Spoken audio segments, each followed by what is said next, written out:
Des carrières détruites en une interview, des empires musicaux qui s'effondrent en une phrase, des rappeurs au sommet et qui tombent en simplement quelques mois. Aujourd'hui les amis, je vous ai préparé quelque chose de vraiment spécial, une compilation de 5 histoires de carrières détruites, en passant par 50 Cent, Eminem, Roddy Ricch, DaBaby et un autre rappeur qui s'est pris pour un faux gangster. Donc installez-vous bien, prenez de quoi manger, de quoi boire parce qu'on a presque pour 2 heures ensemble. Et entre chaque histoire, je prendrai un petit moment pour vous raconter ce qui s'est passé entre temps, voir aussi ce que vous en avez pensé dans les commentaires et répondre aux commentaires les plus populaires. Donc on commence sans plus tarder avec le roi de la vengeance, aka 50 Cent. Blesser un fan en lui jetant son micro dessus, détruire la carrière de ce rappeur en lui arrachant sa chaîne durant un concert, voler la roue de la chaise roulante de cet handicapé, sortir avec la petite amie du champion de MMA Floyd Mayweather. Petite interruption, Mayweather n'est évidemment pas un combattant MMA. J'ai vu votre commentaire avec plus de 404 likes dessus, je me suis dit bon, là je vais une petite gaffe, donc désolé pour ça. Ça c'est juste quelques exemples des 10 terribles victimes de 50 Cent, qui a un jour proclamé, je cite, « Je préfère avaler mon propre sang que ma fierté ». 50's crazy, man. Just stay away from that motherfucker. A commencer par le rappeur Rick Ross. There's nobody in control of me. Like, I do what I want to do. So I'm deciding to your life up. Et je peux vous dire qu'il a pas mâché ses mots dans ce que vous venez de voir, parce qu'il a joué un rôle ultra important dans le passé controversé de Rick Ross. Pour ceux qui savent pas, le rappeur Rick Ross a construit toute sa carrière sur un mensonge, prétend être un rappeur un peu gangster, hardcore, que ce soit dans sa musique ou même dans son attitude, ou même par exemple en se vantant de ses exploits criminels ou même de ses trafics de drogue. En fait, c'est un vrai malade mental parce qu'il a complètement usurpé l'identité d'un réel trafiquant de drogue qui lui s'appelle réellement Rick Ross. Donc il s'est pas juste inventé une personnalité comme plein de rappeurs. Non, lui il s'est dit qu'il allait prendre toute la personnalité et l'identité d'un mec qui existe déjà, qui est déjà trafiquant de drogue, qui s'appelle Rick Ross. Et il s'est dit qu'il allait remplacer son vrai nom qui s'appelle William Leonard Roberts par Rick Ross. Sauf que le drame dans l'histoire, c'est que l'ancien métier de Rick Ross, qu'est-ce que c'est? Et ben c'est agent de surveillance pénitentiaire. Très clairement, vous l'avez deviné, c'est le métier le plus détesté par les gangsters. Donc ça a créé une réaction super négative envers Rick Ross, ce qui a complètement compromis son identité en tant que rappeur gangster comme il se prétendait. Et c'est là où les problèmes ont commencé entre 50 Cent et lui. Hi, you focus. He's not straight. He's a fag. He's gay. You know it. I know it. Et mais du coup, comment est-ce que 50 Cent a réellement détruit la carrière de Rick Ross? Et bien écoutez, vous faites bien de poser la question parce que ça s'est fait en plusieurs étapes. Déjà, il a retrouvé les transcriptions du procès de Rick Ross et il les a diffusées sur internet pour que tout le monde puisse le voir, mais il s'est pas arrêté là. Vu que 50 Cent l'a attaqué durant des années, jusqu'à même aller interviewer l'ex de Rick Ross, qui a justement confirmé le passé de Rick Ross. Hello, hi, I'm Tia, the mother of Rick Ross's son. He was a correctional officer. So we're clear he was a correctional officer. Yes, he was. Pour revenir à l'histoire de Rick Ross, parce que oui, elle est pas finie, vu qu'en fait DJ Khaled s'est introduit en plein dedans. Parce que Rick Ross et lui sont très proches, donc évidemment elle a essayé de prendre sa défense. Why did the G-Unit 50 Cent record last? I ain't gonna lie, this is a classic album. Okay. This is a classic album. But I'm saying though, I represent that love and unity. Okay. And I gotta represent that unity and love. So it's not going in the back. No, we the best. That was interesting. But he still admitted that it was a classic. Yeah. Du coup, qu'est-ce que 50 s'est dit? Ah DJ Khaled, tu veux aussi rentrer dans la sauce? Bah écoute, prends place, bienvenue. Et il a fait grâce à son émission de télé-réalité à l'époque qu'il avait, qui s'appelait This is 50, durant laquelle il a lâché un fameux poème pour DJ Khaled, qui est pas très doux et pas très romantique, on va dire. Y'all got this little poem I wrote for DJ Khaled. Check this shit out, right? It's called I Just Want to Tell You What a Psychic Told Me. Your car tires got stabbed out. Now you know, I know where you be. I just want to tell you what a psychic told me. I know where your mama house at. Now look, you can see. But I just want to tell you what a psychic told me. I know where your mama work at. Now look at sleep. Vous avez bien vu, 50 est allé jusqu'à aller voir la mère de DJ Khaled à son travail et sous-entendre des menaces en disant écoute, je sais où t'habites, je sais où ta mère travaille, fais pas trop le malin. Donc bon, autant vous dire qu'il y en a un à ce moment-là qui s'est un peu éteint, on va dire, au point où 50 l'a croisé bien plus tard dans les coulisses d'un concert, et je laisse vous décrire la situation. I haven't really had a conversation with him. I seen him one time. Like he's one of the ones I let him go. Like one night we was they was on a tour with the Locks. He got a good look at my shoes. What do you mean? Oh, he had his head down. He got a good look at my shoes when I was talking to him. Parce qu'en réalité, vous allez voir que durant toute cette vidéo, qu'il y a une seule personne envers qui 50 s'est excusé, mais ça on le verra bien plus tard. Parce qu'avant ça, je vais vous présenter cet événement qui a lieu en 2018 à New York. Alors qu'il était à New York pour une conférence de presse, en préparation pour son combat super attendu contre Floyd Mayweather, Conor McGregor s'est dit qu'il allait lâcher une bombe comme ça, juste pour le fun. Connor called you a Yeah, he just got out there. I was like, this fool didn't know if he was fighting Floyd or me. Donc pour bien faire monter la sauce, évidemment, il a attaqué directement The King of New York. Sauf que 50 savait déjà que Conor avait des chances très très minces de gagner contre Floyd Mayweather. Et il a eu raison parce que Floyd a mis une raclée à Conor en juste 10 rounds. Donc évidemment, 50 a directement enchaîné en postant cette photo de Conor sur Instagram en disant, je cite, ça c'est pour m'avoir traité de... Do you think you could take him? In the street, yeah. Alors c'est important de préciser l'Instagram de 50 parce que c'est son outil favori pour aller attaquer les gens. En fait, je vous conseille très fortement d'aller faire un tour dessus. Vous allez voir que c'est une page de mèmes où il passe absolument tout son temps à troll tout le monde. Bon, jusque là on peut se dire, bon bah Floyd et 50 c'est plutôt des bons amis, vu que Floyd venge 50 Cent sans que même 50 Cent n'ait besoin de lever les petits doigts. Sauf que Floyd c'est aussi une victime de 50 Cent. Et pour comprendre cette histoire, il faut remonter en 2012. Alors que Floyd vient tout juste d'être condamné pour des violences domestiques, 50 décrit qu'avant la condamnation de Floyd, les deux hommes avaient commencé à travailler sur une entreprise de promotion de boxe appelée The Money Team. 50 Cent avance donc 2 millions pour déposer la marque, créer la société, ouvrir une licence, et vu que les deux ont fait 50-50 sur le business, logiquement Floyd doit $1 million à 50 Cent. Sauf qu'en sortant de prison, qu'est-ce qu'il a fait le petit Floyd au lieu de rembourser 50? Ben, il s'est mis à flex en dépensant des centaines de milliers de dollars dans des chaînes. $300,000 chains being bought and buying a new Lamborghini and all these new things and I'm sitting there going, yo, when you gonna give me the money? Alors avec les exemples précédents, j'espère que vous avez compris maintenant qu'il faut pas trop enrager 50 Cent. En plus j'ai entendu quelque part, mais je sais plus trop où, que l'un des meilleurs moyens de pas être justement un des ennemis de 50 Cent, c'est d'être abonné à la chaîne d'un certain Jayno, je crois bien. En fait le truc c'est que j'ai vu ça dans mes recherches, mais je sais plus trop où. Bref, quand 50 Cent a vu qu'il était obligé de courir après Floyd pour avoir son remboursement, il s'est dit qu'il allait plutôt utiliser une autre méthode bien plus sournoise. Donc il a fait deux choses. La première, c'est qu'il a complètement clôturé leur entreprise de boxe qui servait à rien. Et la deuxième, c'est qu'il a fait courir la rumeur comme quoi lui-même 50 Cent avait une aventure avec la petite amie de Floyd, Chantal Jackson, pendant que justement Floyd est en prison. Alors évidemment, ça a créé encore plus de friction entre les deux hommes, ce qui a amené Floyd à riposter avec 3 tweets. Le premier où on voit 50 qui porte les ceintures de Floyd et qui dit, je cite, une groupie de la boxe met mes ceintures parce que ses ventes d'albums ont chuté. Suivi d'un deuxième tweet avec à droite, comme vous pouvez voir, la photo de 50 Cent, maigre et fatigué avec juste au-dessus $20 millions dans son compte en banque. Et à gauche, la nouvelle montre de Floyd Mayweather qu'il a acheté pour juste $18 millions, donc presque tout l'argent que 50 Cent a dans son compte en banque. Et enfin le dernier tweet qui est super hardcore, où Floyd dit, je cite, je respecte le tireur mais pas celui qui a été abattu, faisant référence à la fameuse histoire où 50 Cent s'est fait tirer dessus 9 fois. Mais ce qui est bizarre, c'est qu'à cette époque, toutes les fois où on a interviewé Floyd, il dit qu'il respecte 50 Cent et qu'il est plutôt pote avec lui, et qu'en réalité il n'y a pas vraiment d'embrouille, alors que juste avant il a sorti tous ces tweets bizarres. 50 Cent, I've always been a great friend to him.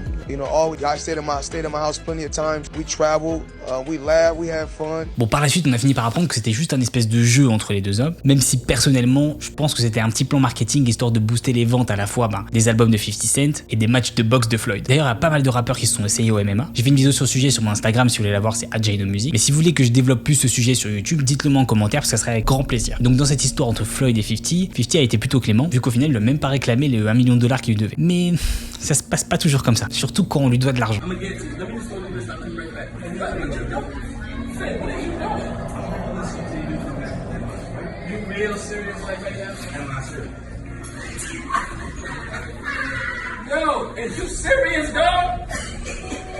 Attends, mais là c'est un peu abusé quand même. Tu vas pas me dire qu'il a laissé comme ça. Ok, il lui doit de l'argent, mais c'est ultra irrespectueux de faire ce qu'il vient de faire. Alors je vous rassure tout de suite les amis, et vous avez peut-être deviné, cette vidéo est en fait une mise en scène, vu que la personne au fauteuil roulant est un acteur, qui s'appelle Daryl Mitchell. Le truc c'est qu'on voit pas trop ce qui se passe après la vidéo. Bon, j'espère qu'il a quand même rendu sa roue au frérot. Bon, maintenant, fini de plaisanter les amis, on va passer à l'ennemi numéro 1 de 50 Cent, le rappeur Ja Rule. Et ce depuis 2 décennies. Vu que ça remonte en 1999, quand le rappeur Ja Rule est en train de tourner un clip au Queens, donc à New York, et un ami de 50 Cent qui vient aussi du Queens est arrivé vers lui et lui a arraché sa chaîne. Suite à ça, 50 Cent a sorti le titre Your Life is on the Line, une diss track qui sert à directement attaquer Ja Rule et son équipe.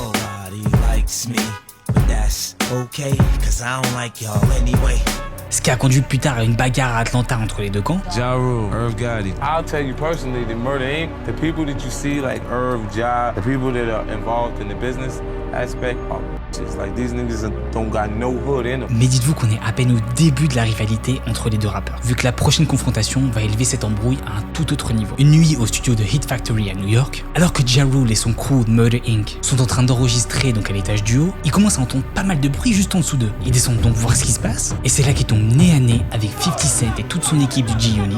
Très rapidement, les esprits s'échauffent, les menaces fusent, les gens commencent à se bousculer, et au milieu de ce chaos, quelqu'un heurte l'interrupteur, ce qui éteint la lumière, et c'est là que tout a basculé, vu que l'associé de Ja Rule, Black Child, prend son couteau et poignarde 50 Cent. Alors même si le membre de G-Unit, Tony Yayo, prétend que c'était juste une simple égratignure, ça a quand même enraciné encore plus l'embrouille entre les deux camps.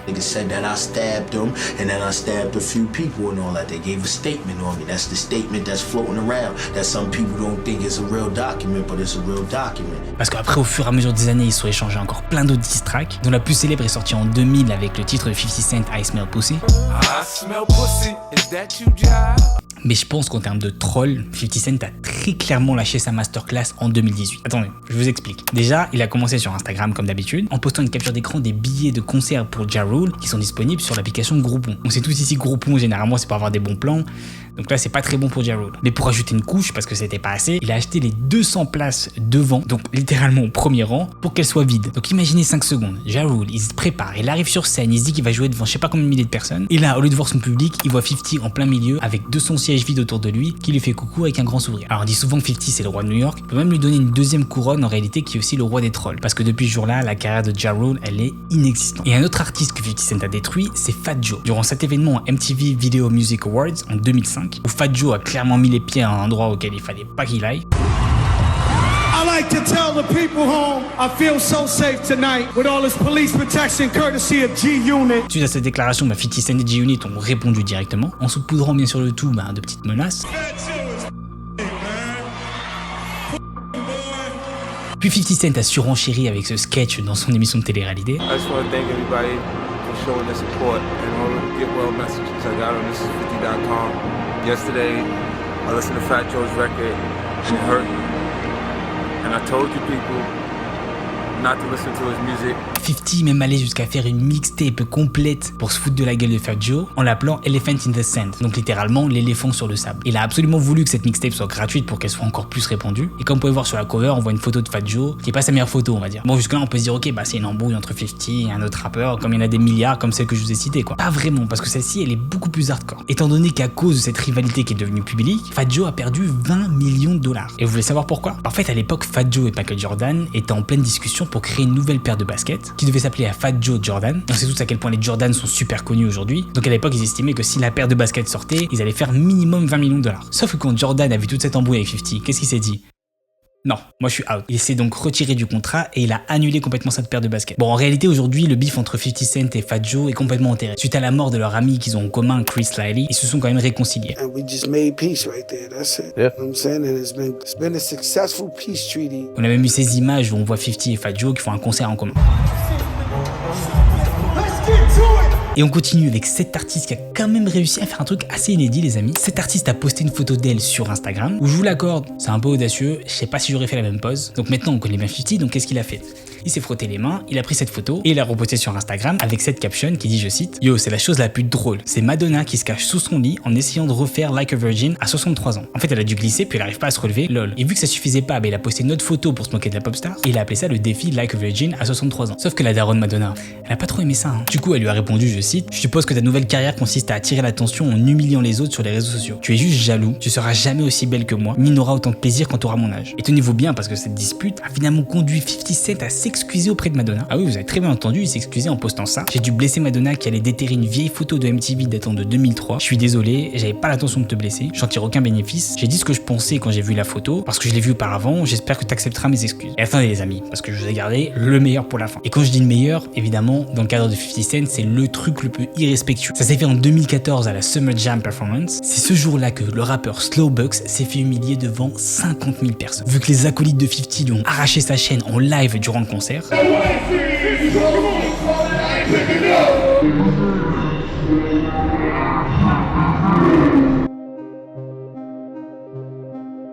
Puis qu'ils l'ont donné gentiment à 50 qui l'a mise comme si rien ne s'était passé et a continué le concert. You know what happened. 50's crazy, man. Just stay away from that.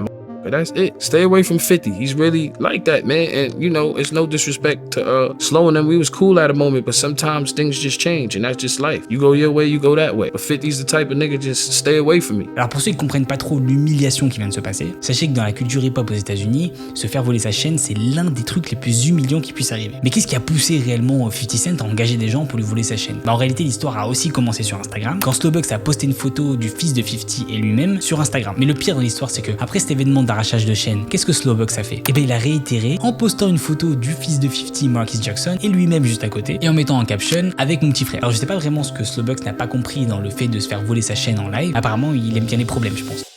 Donc voilà les amis, on vient de voir ensemble à quel point 50 Cent est un malade mental. En fait 50 Cent c'est le mec que t'as pas vraiment envie d'avoir en tant qu'ennemi. De mon côté je trouve que c'est à la fois assez génial mais aussi flippant. Parce que d'un côté il protège son image, qui est le truc le plus important pour lui, avec une discipline de militaire. Mais d'autre côté il va quand même des fois super loin. Et par exemple les menaces contre DJ Khaled sont quand même assez hardcore. Mais en même temps c'est pour ça qu'on le respecte. Le mec fait pas semblant et il va jusqu'au bout. D'un autre côté c'est super intéressant pour moi de faire des recherches et des vidéos sur 50 parce qu'on en apprend beaucoup sur les dynamiques sociales et sur comment oser faire des choses qu'on n'aurait pas forcément osé faire dans la vie et voir qu'au final final c'est peut-être les bons choix. Et c'est aussi ce que dit James par exemple dans ce commentaire. Il dit, je cite, ce mec est un monstre sur toute la ligne et c'est exactement pour cela que c'est mon rappeur préféré aujourd'hui encore. 50 n'est pas un homme à abandonner un combat qu'il a entamé et il ne mène pas les combats qu'il est pas sûr de gagner. Et c'est vrai que c'est la grande force de 50 et c'est ce qui fait qu'encore aujourd'hui il est dans l'univers du divertissement. Des années plus tard, ça fait pratiquement 30 ans qu'il est dedans maintenant. D'ailleurs quand on voit le documentaire qui vient de sortir sur Netflix il n'y a pas si longtemps que ça, on voit qu'il est prêt à aller quand même très loin. Au passage, jusqu'ici, dis-moi ce que vous pensez de cette petite compilation, hein, mettez-moi ça en commentaire. Si vous aimez bien, j'en ferai d'autres avec plaisir. Donc on a vu que 50 a détruit lui-même des carrières d'autres personnes, mais là on va voir comment des rappeurs arrivent aussi à s'auto-détruire. Je vous présente Roddy Ricch, qui lui en simplement 2 ans a fait un flop complet, et c'est donc ce qu'on va voir maintenant.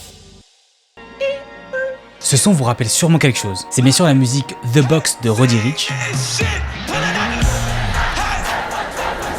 Mais d'ailleurs, où est-ce qu'il est passé ce mec? Lui qui était absolument partout sur TikTok. En réalité, ça fait 3 ans qu'il enchaîne les flops musicaux et qui se fait critiquer dans tous les sens. Let me just back up a little bit because this internet never even been me. But you know, I go through shit just like anybody else in this world. Au point où il a supprimé son propre Twitter tout en disant « J'imagine que je suis un flop maintenant ». Il est même allé jusqu'à frapper un fan durant un concert. Don't walk up on me. Okay. All right, we gonna leave me. Du coup, qu'est-ce qui s'est passé exactement? Qu'est-ce qui a ramené cet artiste vers une chute vertigineuse? 22 octobre 1998 à Compton en Californie. C'est ce jour que Roderick Moore aka Roddy Ricch est né. Il vit principalement donc avec sa mère dont il est très proche, vu que ses parents divorcent alors qu'il est assez jeune, et du coup il voit peu son père et il grandit sans lui. Et malheureusement vous connaissez très bien la réputation de Compton, c'est une ville qui est rythmée par les vols, les meurtres, toutes les activités de gang quoi. En gros Compton c'est pas trop l'endroit où tu vas dire, c'est quoi, parfait, en vrai je vais aller là-bas cet été en vacances avec ma famille. Ah écoute, bon courage frérot. Et c'est aussi le quartier dont est originaire Kendrick Lamar, et d'ailleurs vous allez voir qu'on va en reparler juste après. En gros pour vous donner vraiment une idée concrète du quartier, c'est très normal pour Roddy Ricch quand il se balade comme ça dans la journée de voir des flaques de sang. Et c'est quelque chose qui va énormément le marquer parce qu'il se rend compte très vite que la vie est super courte. Mais heureusement pour Roddy Ricch, il est quand même très bien entouré et sa mère est là pour lui. Il a aussi ses cousins et ses oncles dont il est très très proche. Et c'est d'ailleurs l'un d'entre eux, donc l'un de ses oncles, qui va l'introduire quand il est tout petit à la musique. My uncles, like back in the day, like when I was probably like 8 or like I used to press record for them niggas. They used to be just in the kitchen, just, you feel me, like rapping, going back and forth, whatever. Et grâce à cet oncle, Roddy se passionne très vite pour le rap. Et faut croire que le petit gamin a du talent, hein, vu que dès ses 8 ans, il commence déjà à lâcher des petits freestyles. He started me on the recording, just had me in the back and shit. Just, right here too. Yeah. Right in this motherfucker. In the back house. He was booming though. Everything. He was bringing out them jams. Everything. Ce qu'il faut comprendre, c'est que la famille, c'est un vrai moteur pour lui. Il est très très proche d'eux. Il a aussi ce côté spirituel et religieux, où par exemple, il va tous les dimanches avec sa grand-mère à l'église. My mama had me in church a lot. I grew up in church, but you know that's always been instilled in me. I know the Bible.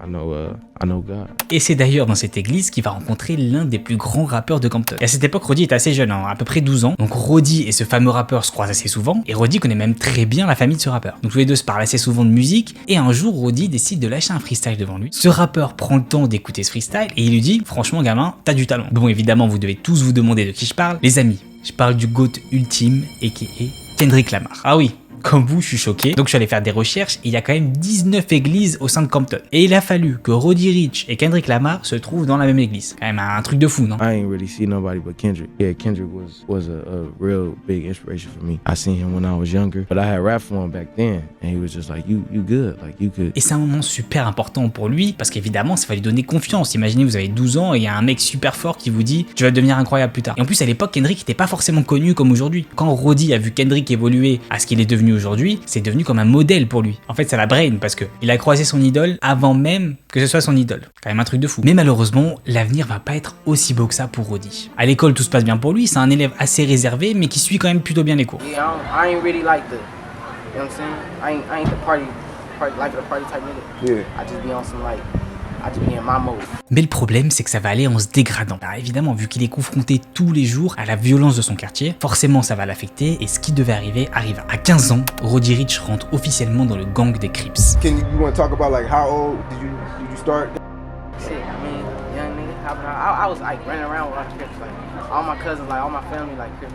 Il opère dans différents vols, il rentre dans la vente de drogue, et en plus de ça, il assiste à énormément d'événements dramatiques, donc comme vous pouvez l'imaginer, l'école ça devient plus trop sa priorité, ce qui va évidemment lui porter préjudice pour la suite. Bien sûr, en parallèle, il continue à rapper, hein, la musique ça reste sa passion, mais en vrai il se dit que c'est un rêve quoi, c'est pas vraiment du sérieux, c'est pas vraiment comme ça qu'il va gagner sa vie. Même s'il a eu ce petit boost de Kendrick Lamar, voilà, il y croit pas vraiment à ce délire de musique. Le seul moyen pour lui de faire de l'argent facile et rapidement et de subvenir aux besoins de ses proches, en réalité c'est les activités de gang. Mais le problème dans tout ça, c'est qu'au fond de lui-même, je vous ai dit, Roddy Ricch c'est un mec réservé, c'est pas un gangster. Lui, ce qu'il veut, c'est juste subvenir aux besoins de sa famille. Et attention, quand je dis ça, j'excuse pas ses activités de gang, ça doit être condamné, y a pas de souci. Ce que je veux dire surtout, c'est qu'il est pas à sa place dans ce truc-là. Plus ça va avancer, plus ça va être compliqué. Il va être tiraillé en fait entre plaire aux membres de gang ou plaire à sa famille. Parce qu'en plus, à côté, il va mentir à sa mère, lui dire que bah non, je fais plus partie des Crips. Et vous vous en doutez que ce mensonge, bah, elle va pas tenir très longtemps. Parce qu'un jour, sa mère apprend ses activités et décide de prendre une décision simple mais brutale. Même s'ils ont une relation incroyable, elle le jette à la porte. Alors on imagine que c'est pour qu'il apprenne de ses erreurs, mais imaginez juste le coup dur que c'est pour lui.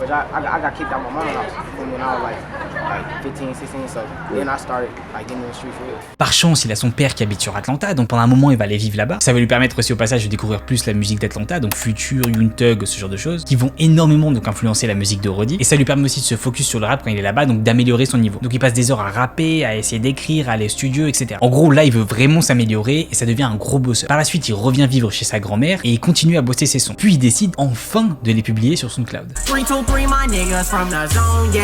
Le problème, et ça vous le savez si vous êtes un artiste, c'est juste de publier ses sons sur les réseaux, ça suffit pas. Et c'est ce qui arrive à Roddy, malheureusement, il est très vite rattrapé par la réalité. Et du coup, ben, certes, il a posté ses sons, mais en fait, il se passe rien. Il y a personne qui regarde, personne qui écoute. Il va pas en cours, donc évidemment, il a un échec scolaire. Mais en fait, ça l'intéresse pas parce qu'il sait pertinemment ce qu'il veut faire de sa vie. Mais surtout, il pense à sa famille et il sait que c'est pas en allant à l'école que ça va lui permettre de le mettre à l'abri. Et quand je vous dis qu'il est perturbé à cette époque, je mâche pas mes mots. Au point où il a développé des troubles mentaux, comme de l'anxiété sociale. People who don't know me, if you come across me or you see me, I might not really speak to you like that. You know what I'm saying? But it ain't nothing personal. Et il va tenter une petite thérapie, mais il va pas rester très longtemps. Et à la place, il va revenir à ses démons, il va revenir à l'argent facile et il va revenir au gang. Et cette vie va l'amener à un événement inattendu qui, vous allez voir, va complètement faire basculer sa vie. 2016. C'est cette année qui va être cruciale pour Roddy. Non pas parce qu'il va être connu grâce à sa musique, tout au contraire, c'est cette année où il va rentrer pour la toute première fois de sa vie en prison. Ah ouais, tout ce qu'il avait commis comme délit avec les Crips finissent par remonter. Il est seul, loin de ses proches, confronté à ses mauvais choix et à ses conséquences, et c'est un moment qui va être décisif pour lui, parce que c'est à ce moment-là qu'il va avoir le déclic. Il réfléchit, il se met énormément en question, et il se dit une chose très importante. C'est soit je continue ce genre de vie et je passe ma vie en prison, soit je poursuis ma vie de rappeur à 200%. La musique, c'est sa passion, c'est sa thérapie, c'est son exutoire, et donc il fait ce choix. Like therapy. It's like therapy. So that shit ain't really like something I bank off, you know what I'm saying? Like we trying to make money or we trying to do that shit. That really ain't my motive, you feel me? If I want money, we gon', you know what I'm saying? We gon' go get money. Yeah. It's like, même si c'est risqué, il se lance quand même. C'est parce que ce qui est important pour lui, c'est d'être avec sa famille, avec ceux qu'il aime. Et en sortant de prison, bah vous imaginez bien qu'il se met à se tuer à la musique, tout en s'éloignant petit à petit de cette vie de gang. Il continue à perfectionner sa musique, à aller en studio, à mettre ses sons sur SoundCloud. Et ça y est, il commence enfin à tirer l'attention sur lui. Donc Roddy travaille d'arrache-pied. Et c'est en 2017, donc à l'âge de 19 ans, qu'il sort sa toute première mixtape, Feed the Streets.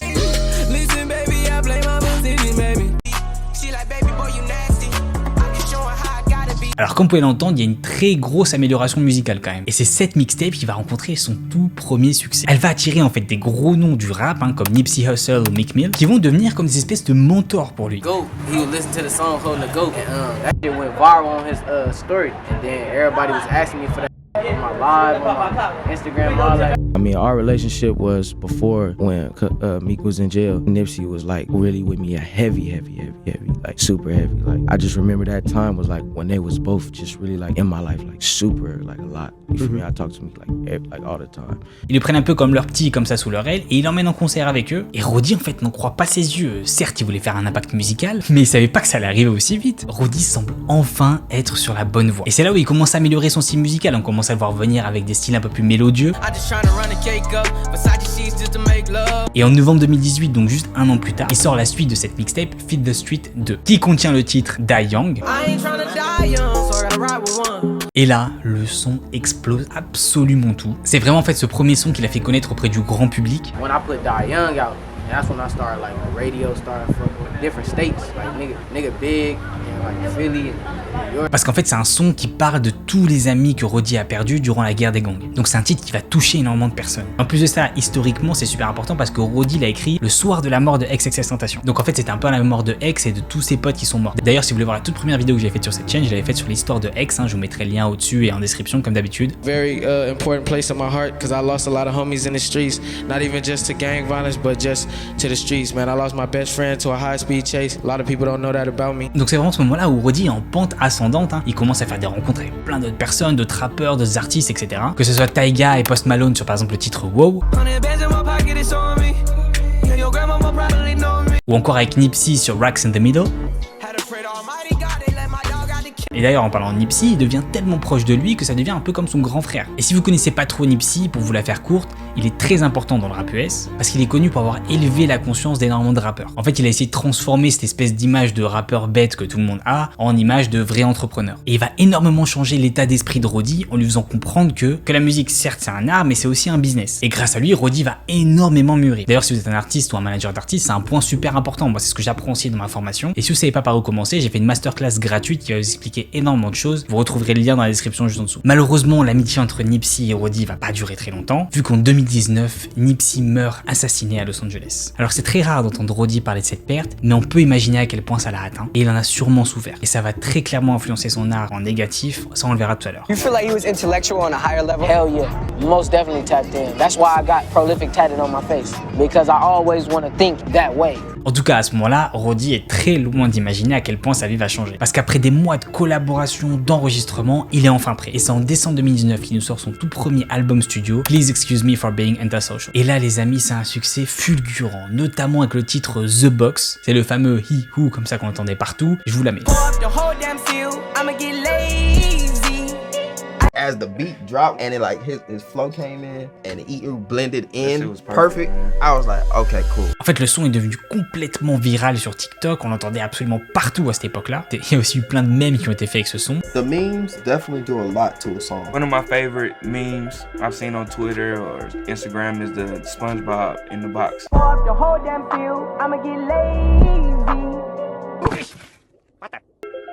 Et aujourd'hui, il cumule quand même 1,7 milliard de streams sur Spotify. Mais au-delà de ça, tout le monde s'accorde à dire que c'est quand même un excellent premier album et que Roddy Ricch a énormément de talent, sans parler de tous les featuring qu'il a ramenés. On a par exemple Gunna.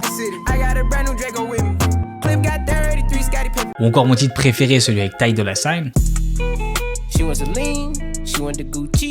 Bref, vous l'avez compris, c'est des vrais bangers US. Et l'album est vendu en première semaine à près de 101 000 exemplaires. Donc par la suite, il est certifié évidemment double platine. En 2020, il gagne un Grammys pour la meilleure performance pour Racks in the Middle. Mais surtout, il gagne un BET Awards pour le meilleur album de l'année. Attendez, je pense que vous avez pas très bien entendu. Je parle pas du meilleur album rap de l'année. Non, je parle du meilleur album tout court de l'année. Dans cet album, il fait aussi une performance de malade mental. Pour que vous vous rendiez compte de la dinguerie que c'est à l'époque, cet album, c'est l'album le plus streamé de l'année 2020. Et ce, toutes catégories confondues. Et c'était pas arrivé depuis 2003, depuis Get Rich or Die Trying de 50 Cent. Donc il fait de l'ombre à Beyoncé, Justin Bieber, DaBaby, Selena Gomez. I would love for the most important album I've ever released to become #1. So, if you don't mind streaming it. D'ailleurs, Roddy en a même rigolé parce qu'il est même allé à encourager les gens à aller streamer un peu de Justin. Bon, c'était plutôt de bonne guerre en réalité parce que Justin lui a répondu la même chose. Donc là, littéralement, c'est la consécration pour Roddy Ricch. What separates Roddy from these other niggas that's out here is definitely his voice. You may not be from the hood, you know what I'm saying, but you definitely feel what he talking about. I feel like he's the hottest young nigga out right now. Il est en train de devenir le prochain Kendrick Lamar. Donc en fait, la prémonition que lui avait fait Kendrick Lamar est en train de se réaliser parce que les gens le confondent avec lui. Ils sont en train de lui dire que le premier album de Roddy Ricch est l'équivalent de Good Kid, Mad City de Kendrick. Bien son côté, bien évidemment, les dizaines de milliers de dollars qui se fait sur le chemin. Ça y est, en fait, le petit gamin de Compton, il peut enfin mettre sa famille à l'abri. En fait, le choix qu'il avait fait de se concentrer sur sa musique, c'était le bon. En plus de ça, il est très intelligent avec son argent. Il décide de l'investir dans des entreprises, dans l'immobilier, grâce justement au conseil de Nipsey. I really just want to just be having so much money that, you know, I don't really gotta chase it as much and I can really just sit back and make the proper business moves to create generational wealth. Invest your money? Yeah, hell you yeah. know, but like and really do it. Like at first it was like, okay, I'm putting it on the board and this is what we gotta do, but now it's really there. En fait, à ce moment-là, tout semble réussir à Roddy, mais c'est exactement dans ce genre de situation que la chute est encore plus vertigineuse. Décembre 2021, donc 2 ans plus tard, Roddy sort son deuxième album Live Life Fast, et là les amis, c'est clairement le flop. Roddy passe de 101 000 ventes pour son premier album en première semaine à seulement 62 000 ventes pour Live Life Fast. Mais qu'est-ce qui s'est passé exactement? Est-ce que c'est cette période de 2 ans qui lui a fait autant mal? Bah en réalité, pas vraiment les amis. D'après les critiques, c'est que l'album est en réalité assez moyen. Il manque d'âme, il est bourré de clichés pas ouf sur le rap. Ils disent que l'album est maximisé plutôt pour la streamabilité, donc pour que les gens puissent se streamer, plutôt que pour la musicalité. On a limite l'impression que Roddy s'est forcé à produire cet album. Et au début, même s'il est quand même étonné de la situation, il se dit ok, je me laisse pas abattre, j'y vais. Donc il décide de créer un peu de hype sur Twitter, en postant par exemple un titre inédit Out of My Mind. Mais malheureusement, c'est encore Pire, Roddy se mange une sauce monumentale, les gens l'incendient encore plus, ils lui disent que son album est vraiment pas ouf, il y a aucune pitié pour lui et il se mange ça de plein fouet. Cause niggas saying I disappeared, in my thinking, I ain't disappeared. I've been in my skin this whole time. I'm here. But I guess maybe the world need to see me a little more present. I guess maybe the world need to hear this music a little more clear. Forcément, ça va beaucoup le blesser, au point où le soir même, il va décider de supprimer son compte Twitter. Et il va surenchérir en postant une story sur Instagram en disant « J'imagine que je suis un flop maintenant ». Est-ce que vous vous rendez compte, le gars en 2 ans, il est passé de superstar à la risée d'internet. Donc là, la chute est rude, voire même très rude. Lui qui était censé être le prochain Kendrick Lamar, il se retrouve relégué en 2e division. Donc il continue à essayer de se rattraper, il lâche pas l'affaire et il sort Feed the Street 3. Et pareil, encore une fois, un gros flop, 40 000 ventes en première semaine. Et Roddy le vit très mal. Il a vraiment besoin de prendre du recul sur la situation et c'est compréhensible. Even still too, I'm gonna be real and a human with all the shit that's been going on the internet. I feel like I can't please, you know what I'm saying, with the album, this, that, and the third, I can't please nobody. Let me just back up a little bit cause this internet shit ain't never even been me. Mais ça répond pas complètement à la question de pourquoi est-ce que son album Live Life Fast a autant floppé. Mais en fait, le problème c'est que son premier album était un énorme banger. Donc forcément, qu'est-ce qui s'est passé? Son public a eu une attente très haute pour le 2e album, et même s'il a réussi à venir avec un album ok, c'était pas aussi bien que le premier, et donc évidemment il a subi un flop. Et il le dit lui-même dans cette interview. A steady incline is the best thing. I don't like to talk about like in a perspective of just rapping. I talk about just like in life, a steady incline is the best thing. Even it just in general, like you never want to rise to the top too fast in anything because usually when you get to the top, there's no other way to go but down. Comme quoi, des fois, c'est limite mieux de commencer sa carrière tout doucement pour progresser de manière constante et pouvoir livrer le meilleur de soi-même. Si on prend un exemple français avec Freeze Corleone, c'est ce qui lui est arrivé. Il a mis 10 ans à créer sa carrière, mais aujourd'hui, il a une fanbase très solide. Si vous voulez plus de détails, pareil, j'ai fait une vidéo sur lui, je vous mets le lien au-dessus et en description. Il y a aussi le fait qu'on peut pas négliger que son album a surfé sur une certaine viralité, et ça c'est vraiment très bien et c'est ce que j'enseigne généralement dans mes vidéos et dans ma formation. Mais la grosse subtilité, c'est que si t'arrives pas à te réinventer plus tard une fois que la viralité est terminée, bah c'est justement là où tu tombes. On compare souvent à Kendrick Lamar, mais à part le fait d'être de Compton, il y a pas beaucoup de similarités en réalité. Parce que Kendrick il a réussi sur le très long terme, et à chaque fois qu'il sort un album, il se réinvente artistiquement. Donc nous en tant que public, bah on n'est pas déçus, on est même agréablement surpris, et c'est ça qu'on est censé voir chez chaque artiste, c'est une évolution de son univers musical. Et même s'il en parle pas beaucoup, je suis sûr que la mort de Nipsey a énormément influencé ce flop. De là à même vous dire que c'est peut-être l'une des raisons principales. Parce que Nipsey, au-delà d'être un conseiller pour sa musique, c'était aussi un conseiller dans le business de sa musique. C'est lui qui l'avait épaulé pour son premier album, et c'est peut-être pour ça que ça avait aussi bien marché. But one thing that was taught to me was just always be your own boss and always understand you want to be somebody who's in control of your situation. Be in control of your situation. And you said Nipsey taught you that? Yeah, talk to me about the Nipsey relationship, because you on Racks in the middle. I see you got Prolific tatted in the same spot Nipsey had it. Rest in peace. Le pire dans tout ça, même s'il dit l'inverse en interview, c'est qu'on voit que l'image même de Roddy Ricch est en train de se détériorer. But you know, a nigga go through just like anybody else in this world. You know, we not superhuman. It's not like that we get to these points, we get famous and we don't have hearts and minds. Il y a eu par exemple pas mal de problèmes de drogue, des problèmes avec la justice. De là, on perd la garde de son fils. Donc on assiste vraiment à une descente aux enfers. Yo, just telling you, man, I saw you at the XXL thing. Turn it up. Turn that up. Okay. All right, we gonna leave you up. Lui qui était une personne bienveillante, qui était smart, qui était talentueux, il se retrouve aujourd'hui de 1 à pas pouvoir remonter la pente et de 2 à pas être en paix avec lui-même. Et donc j'aimerais vous laisser avec cette question, est-ce que selon vous c'est le manque de talent qui a fait qu'il a floppé, ou est-ce que c'est sa vie perso qui a empiété sur son art? Donc dites-moi ce que vous en pensez en commentaire les amis.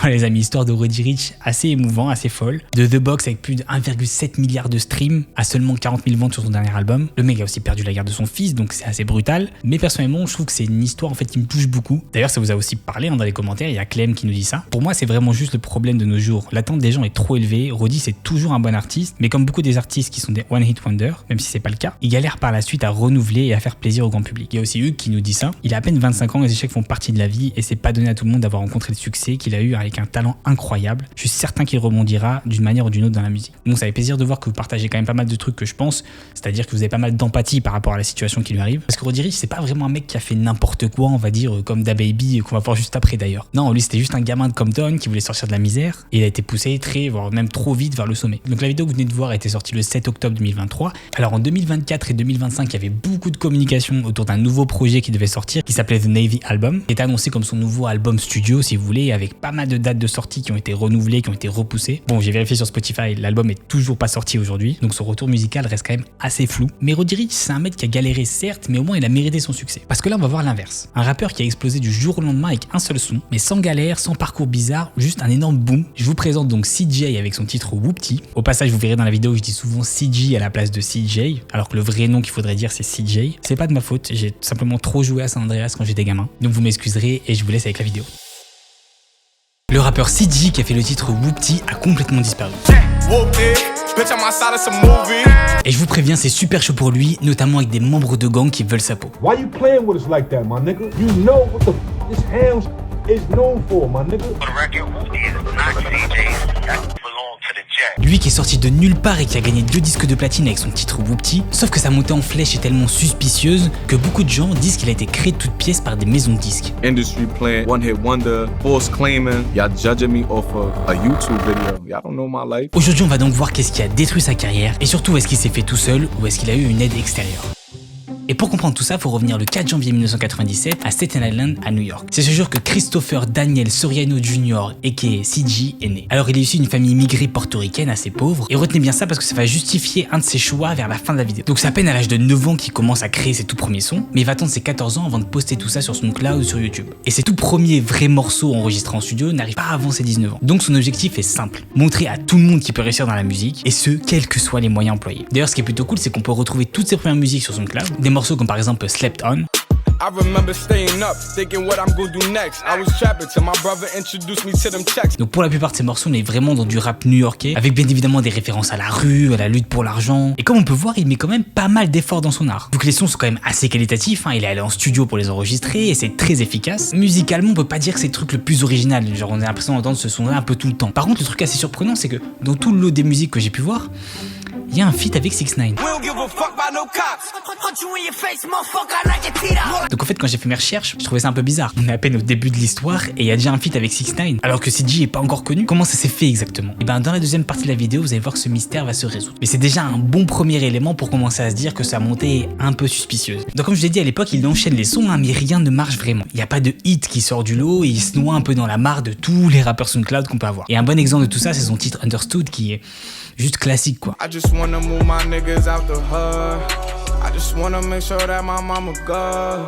Donc de son côté, CJ est un peu perdu parce qu'il investit quand même du temps et de l'effort dans ce truc là. Et il n'y a pas de solution, il n'y a rien qui prend. Sauf qu'à ce moment-là, en 2019, qu'est-ce qui se passe les amis? Quel événement majeur on a dans le rap en 2019? Bien évidemment, vous l'avez, c'est la drill et surtout la drill new-yorkaise qui prend le dessus sur un peu tous les styles musicaux avec en leader Pop Smoke qui aide à faire en sorte que ce style devienne ultra mainstream. D'autant plus qu'en février 2020, suite à la mort de Pop Smoke, a encore plus créé de l'engouement autour de la drill. Et donc le petit CJ, qu'est-ce qu'il se dit? Ou je continue à faire un petit son comme ça sur SoundCloud qui littéralement ne marche pas, ou alors je me mets à ce nouveau style musical qui est la drill et qui a l'air de plaire à pas mal de monde. Drill was just so hot at the time. I was like, yo, let me see what I could do on a drill beat. You know what I'm saying? I was just playing around like. Et ben ce choix les amis est sûrement le plus gros choix qu'il a fait de sa vie. Vu qu'à ce moment-là il rentre chez lui et il commence à chercher une instrumentale sur laquelle il pourra rapper. Et il tombe sur cet instru où il y a un sample d'un film indien qui a été ultra utilisé dans la drill. On a par exemple le titre Exposing Me de Memo 600. Puis il y a eu King Von qui a remixé ce titre. FBG Duck qui a aussi fait un remix. Et enfin Pop Smoke lui-même qui a aussi fait un remix. Donc autant vous dire que quand CJ a sélectionné cet instru, c'était pas au pif. Et c'est comme ça qu'il a débarqué avec son son Whoopty qu'on connaît absolument tous. Et à sa grande surprise, le son fait un ravage absolument partout. CJ est alors choqué, le son est reposté partout sur TikTok, avec notamment Cardi B qui le valide. Tous les DJ américains décident de le passer dans les clubs, les radios se battent pour avoir le son, pour pouvoir le promouvoir. And they kind of started growing like that. It was bubbling on social media, but as far as radio, as far as clubs, because remember like the DJs in the clubs, they picking up on records early, before radio, before mainstream, you know, so it started picking up in the tri-state, it started picking up Orlando, you know, DC, Maryland, stuff like that, so then it eventually grew into, you know, worldwide. Et aujourd'hui, le son cumule 451 millions de vues sur YouTube. Pour référence, c'est juste un peu moins que Pop Smoke avec Dior, qui lui cumule 562 millions de vues. Et c'est pas fini, parce qu'en plus, il est récompensé de 2 disques de platine, et il arrive 10e du Billboard Hot 100. Bref, c'est une déferlante d'attention pour CJ. People think that the Whoopty song was my first song that I ever made and I just blew up. Nah, you gotta do your research, I gotta do your homework. I've been doing this for years, 10 years plus. I just happened to create Whoopty and it happened to be the song that blew up. Qui, je vous rappelle, a réellement commencé le rap à ses 19 ans quoi. Et qu'en plus, là c'est son tout premier son drill. Avant ça, il avait jamais essayé ce style. Whoopty was my first drill record I ever made in life. I never experimented with drill, I never made a drill record before that. Comme vous imaginez aussi, il y a les maisons de disques qui se ruent sur lui pour essayer de lui faire signer un contrat. Et la grande vainqueur est Warner, chez qui CG va signer un deal. Et ce, à peine 3 mois après la sortie de Whoopty. Donc attends, là t'es en train de me dire que le mec est littéralement passé de inconnu au bataillon à être l'une des plus grosses références de la New York drill, et le tout seulement en l'espace de 3 mois. Bah ouais, et comme vous pouvez le sentir les amis, c'est quand même très suspicieux. Donc en faisant mes recherches, je suis tombé sur un truc assez intriguant, et vous allez voir qu'en fait cette montée en puissance n'est pas du tout un hasard.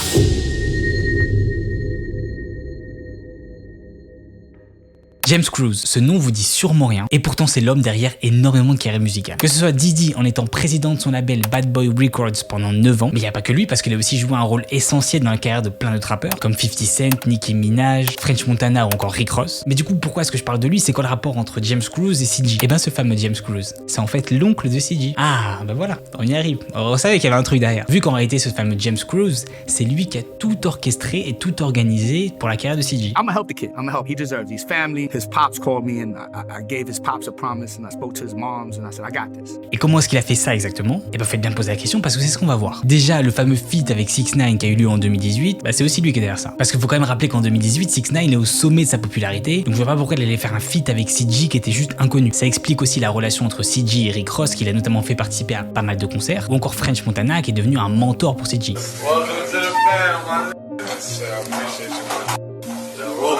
Et pareil pour toutes les diffusions radio, les passages de DJ dans les clubs que Whoopty a pu avoir. Tout ça, c'était grâce au réseau de James Cruz. Même si Whoopty est clairement un vrai banger, ça on peut pas le enlever, parce que sinon il serait même pas arrivé aussi haut qu'il est arrivé, James Cruz a joué un rôle majeur dans la carrière de CG et surtout dans la montée exponentielle de ce titre. And I know Chris Atlas, who's over at Warner, is gonna do things the right way. When the record label started calling, they were like, yo, we love the record, but James, we love you.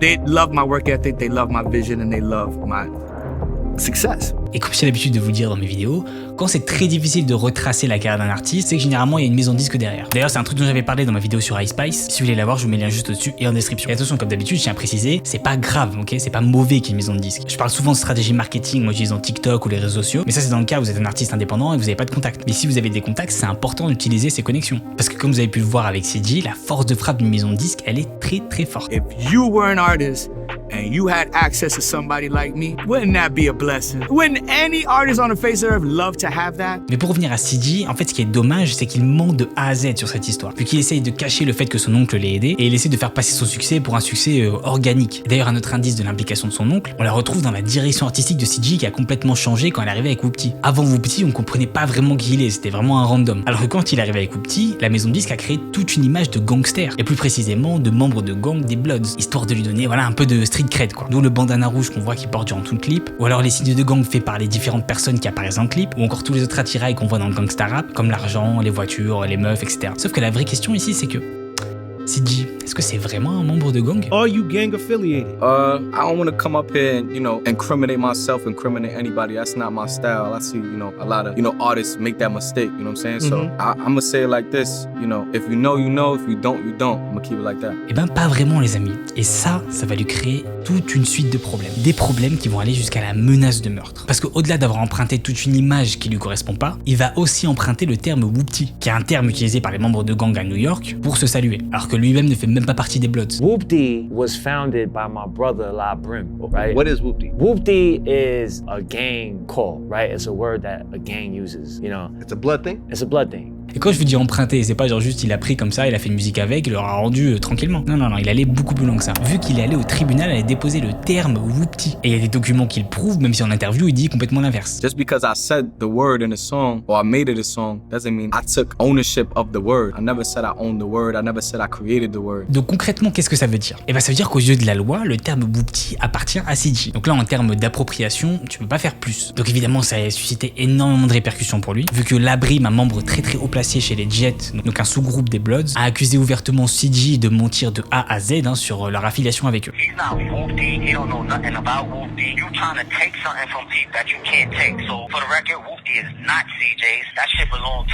Et c'est pas fini parce que G5 Reels, qui est aussi un membre de gang, a aussi affirmé ça. First you make the fucking song Whoop-Dee, then you make the song Bop. That's all I boy, and you still not trying to pay homage? Then you want copyright our like, you know, like, what we known for. Like, for real, why are you playing with us like that, boy? Même chose pour 22G's, qui est un rappeur avec qui il est rentré en clash, qui a posté cette photo sur son Insta, qui est un screenshot de l'article de Pitchfork Magazine, disant, je cite, « Le rappeur new-yorkais CG n'est rien d'autre qu'une arnaque honteuse. » Il a même fait 7 diss tracks contre CG, en remplaçant le terme Whoop-Dee par groupie. Mais toutes ces histoires d'emprunter une fausse vie de gangster, d'être en clash avec des rappeurs, ou d'être soutenu par une maison de disques, ça vous rappelle pas quelqu'un? Bah oui, on a l'impression de voir une espèce de mise à jour de 6ix9ine. Parce qu'après tout ça, en fait, qu'est-ce qui s'est passé? Comment la carrière de CG a évolué? Bah suite à tout ce succès, CG sort un autre titre qui s'appelle Bop, qui marche certes un peu moins que Whoop-Dee, mais qui a atteint quand même 24 millions de vues, ce qui est assez remarquable. Bon, le titre reprend quand même énormément d'ingrédients de Whoop-Dee, que ce soit dans le fait de rester dans une instru drill ou même dans le flow. Puis suite à ça, il sort un EP, Loyalty Over Royalty, qui est par la suite devenu un album et qui a été produit par justement French Montana, qui est son mentor, qui a même participé à un remix avec lui. Et en réalité, cet album est pas si mal reçu que ça. Il arrive quand même à faire quelques petits millions de streams, mais encore une fois, on est très très loin du succès fulgurant de Whoop-Dee. Pour référence, quand Pop Smoke a sorti son album Meet the Woo, on peut voir que le titre Dior a la majorité des streams, mais que les autres titres restent quand même dans les centaines de millions de streams. Conclusion, l'album est bien reçu, mais c'est pas non plus le niveau de Pop Smoke. En plus de ça, c'est un peu le revers de la médaille pour CG, parce que de 1, il est toujours en embrouille avec tous les membres de gang qui veulent sa peau H24, et parce que de 2, son label décide de le lâcher à peine 9 mois après qu'ils aient signé, pour qu'il recommence absolument tout de zéro. Ah oui, vous avez très bien entendu, il a même pas enchaîné avec un autre single, un autre album. Non, lui il s'est dit ok, moi je vais complètement disparaître des radars pendant 1 an, ce qui est malheureusement le pire move que tu peux faire quand t'es un artiste et que t'es en train de te développer, à part si t'as envie d'autodétruire ta carrière, parce que réussir avec un seul titre c'est bien pour avoir de l'attention, mais c'est pas suffisant pour garder cette attention sur le long terme avec justement sa fanbase. Et c'est 1 an plus tard que Monsieur CG justement débarque sur Instagram avec son bébé dans les bras en disant bah j'ai décidé de me concentrer sur ma vie familiale pendant 1 an. Ce que je respecte complètement si c'était la vérité, parce qu'en réalité il est pas parti pour ça. En réalité la raison pour laquelle il est parti c'est parce qu'il s'est reconcentré sur une toute nouvelle direction artistique qui lui correspond plus, je trouve, vu que maintenant il se concentre beaucoup plus sur le marché latin, qu'il a fait des feats avec des gros artistes d'Amérique latine.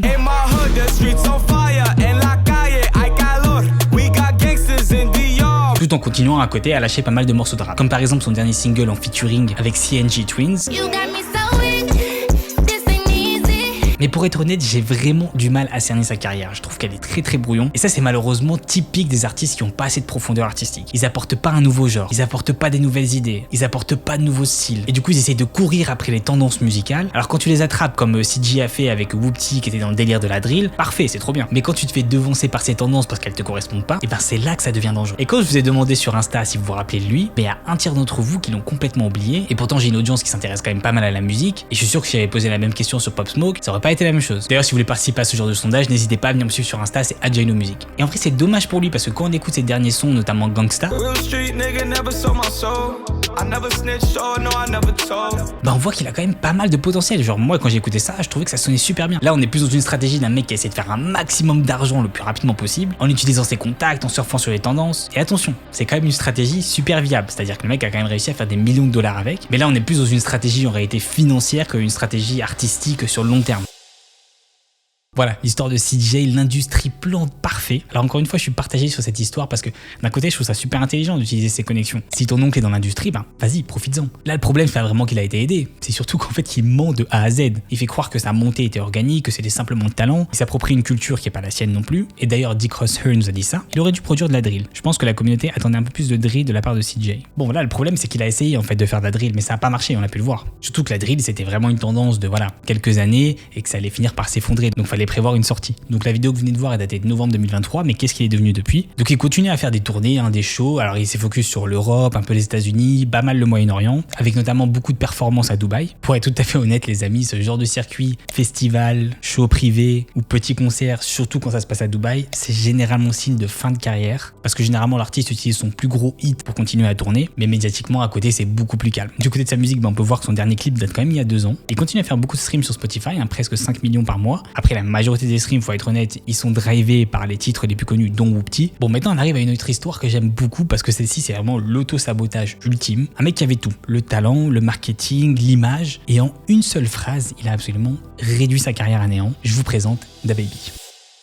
Comment DaBaby a ruiné sa carrière aussi rapidement. Engaging in organized criminal activity. Il est passé du rappeur qui enchaînait les numéros 1 aux classements musicaux à aujourd'hui galérer à vendre juste 500 places pour un concert. Et son dernier album a eu 10 fois moins de ventes.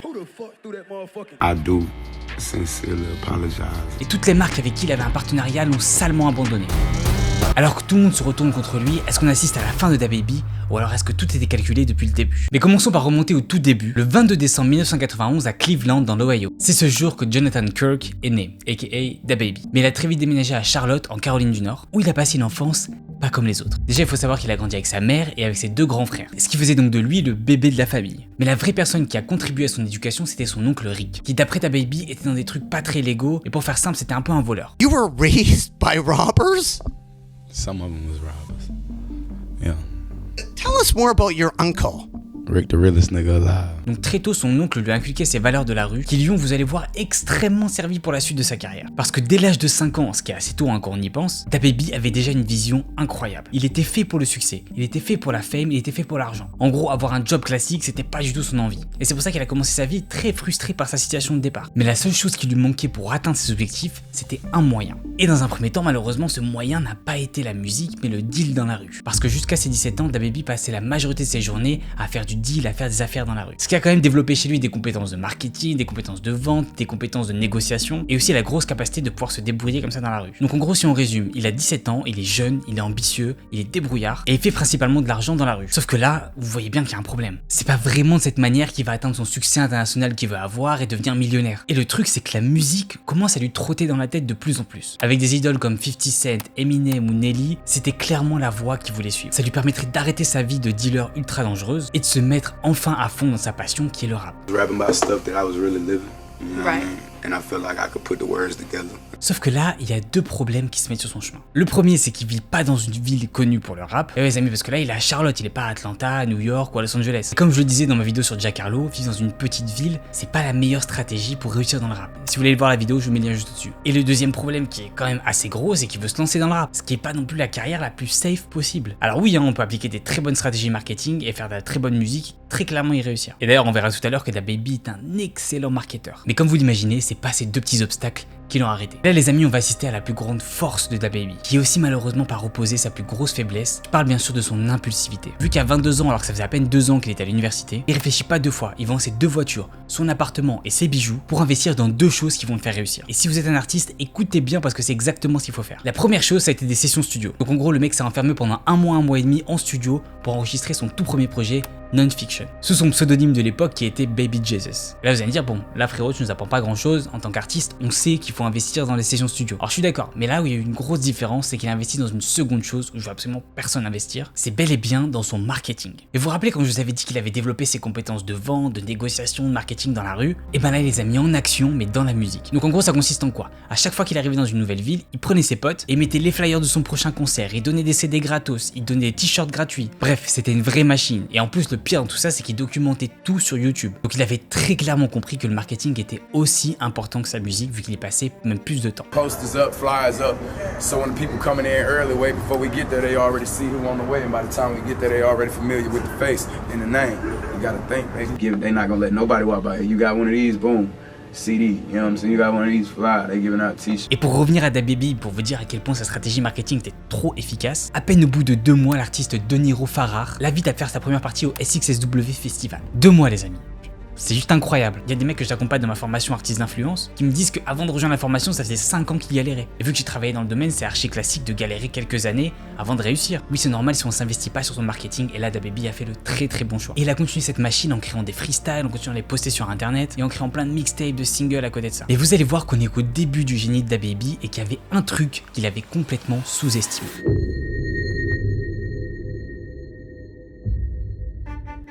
Mars 2017 à Austin, au Texas. Alors que les gens se précipitent pour aller voir leur artiste préféré sur la scène du festival SXSW, il y a un événement tout autre qui semble attirer l'attention des gens. Et cet événement, les amis, c'est celui-ci.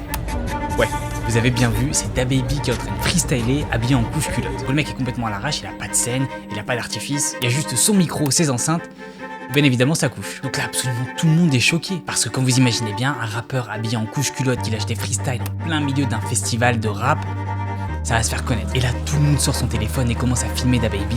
Et ça fait un buzz de malade sur Twitter, sur YouTube, sur Insta, partout. Et bien sûr, c'est exactement ce que DaBaby voulait depuis le début. Il savait pertinemment qu'il allait faire le buzz avec cet événement. Enfin, genre, habillé en couche-culotte, c'est normal. I mean, you know, trolling is a general kind of term. No, I was marketing. Mais il savait pas que ça allait avoir un impact aussi puissant que ça a eu. Vu que le lendemain, absolument tous les médias en parlent partout.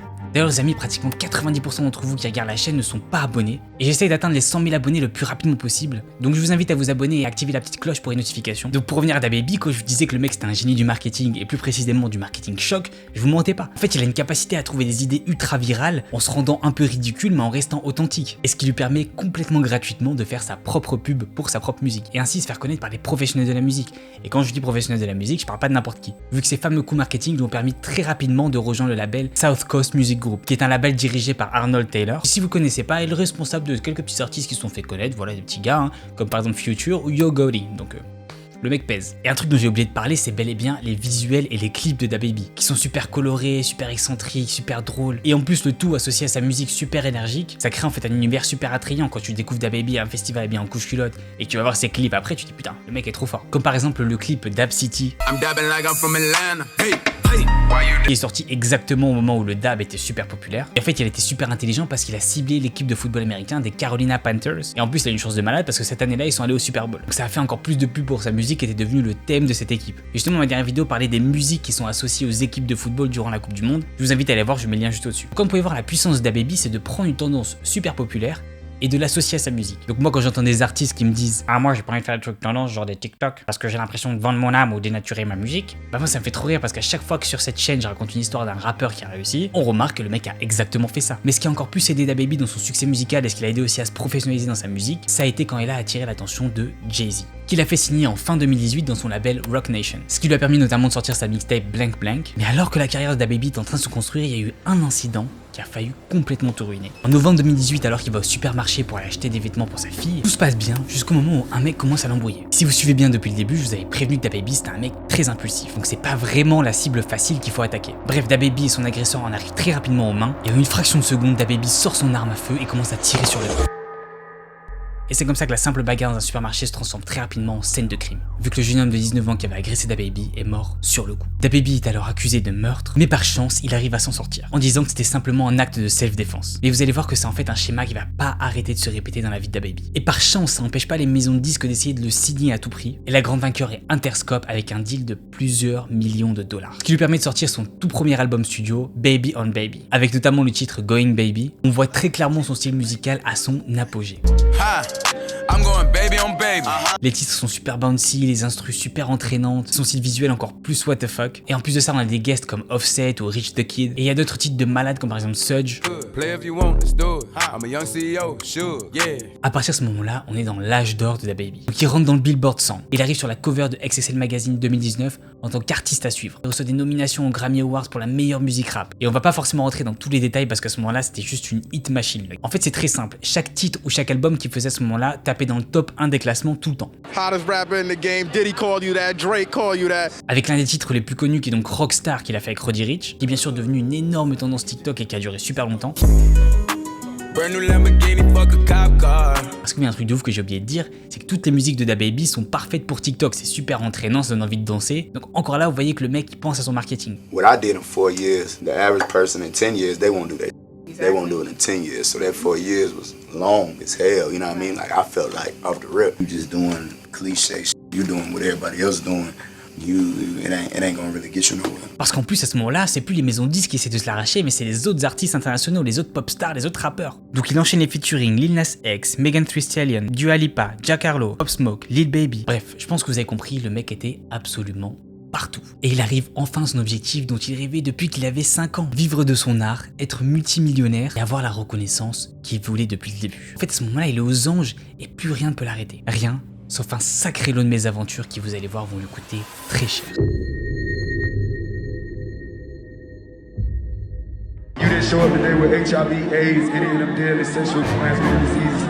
They'll make you die in 2-3 weeks. Put a cell phone like that. Fellas, if you ain't sucking nigga dick in the parking lot, put your cell phone like that. Cet événement, les amis, marque la fin de l'ascension de DaBaby. Je veux dire, on peut faire des erreurs en tant qu'artiste et ça arrive à tout le monde. Dire un truc qu'il fallait pas durant une interview, faire un acte un peu déplacé avec ses fans, ou sortir un morceau un peu trop controversé. Ça arrive à tout le monde, c'est normal. Mais vous allez voir pourquoi ici cet acte a mis la fin à la carrière de DaBaby. Déjà parce que cet événement qui s'est passé au Rolling Loud Festival a été 1000 fois amplifié par les médias.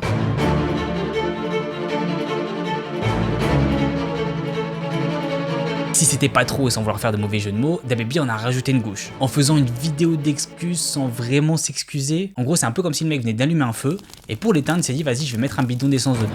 If you don't got AIDS, put a cell phone light up. I say if you ain't suck dick in the parking lot, put your cell phone lights up so I could drop my next song.